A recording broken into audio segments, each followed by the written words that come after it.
Aumentando la pena nel minimo edittale consentiamo quindi di evitare di ottenere troppi sconti che sostanzialmente ti impediscono poi di andare in carcere. Ecco, in questo modo, con questo nuovo strumento, diamo una risposta anche in maniera netta a chi decide di venire al nostro paese, magari per fare certe cose.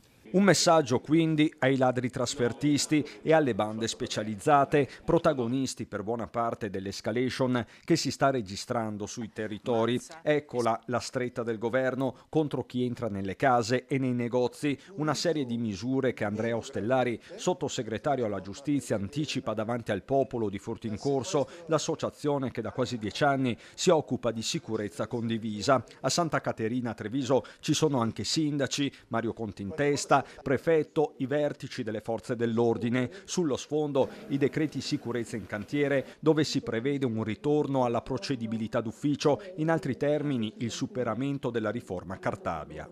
In materia di furti aggravati, quindi anche i borseggi, non ci sarà più bisogno della querela, i cittadini quindi saranno in qualche modo meno oberati. E ancora si prevede la non iscrizione automatica nel registro degli indagati per chi si difende in casa e a proposito di indagini si allargano le maglie per gli inquirenti. Il colpevole potrà anche essere arrestato in flagranza differita cosiddetta, cioè entro le 48 ore da domani le forze dell'ordine potranno, attraverso gli strumenti tecnologici, trovare le immagini, individuare il soggetto e arrestarlo. L'obiettivo immediato è quello di invertire una tendenza, quella di non denunciare. Christian Demma, presidente di Furtincorso, lo chiama sommerso. Entra nello specifico, in rappresentanza dei commercianti del centro, Nicoletta Piovesan di Veneto Imprese Unite.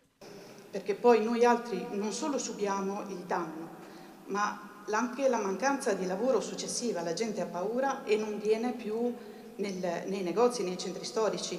Hanno paura di frequentare determinate vie. Non è una percezione, è una realtà.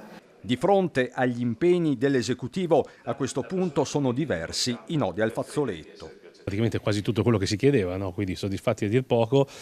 Ovviamente poi sentire le parole del senatore che si è sulla stessa lunghezza d'onda anche di quello che vogliono i cittadini fa sempre ben sperare, fa stare un po' più sereni. Non è che da stasera è tutto risolto, ma già che ci sia l'idea di andare avanti e proseguire con un iter, tante cose insomma.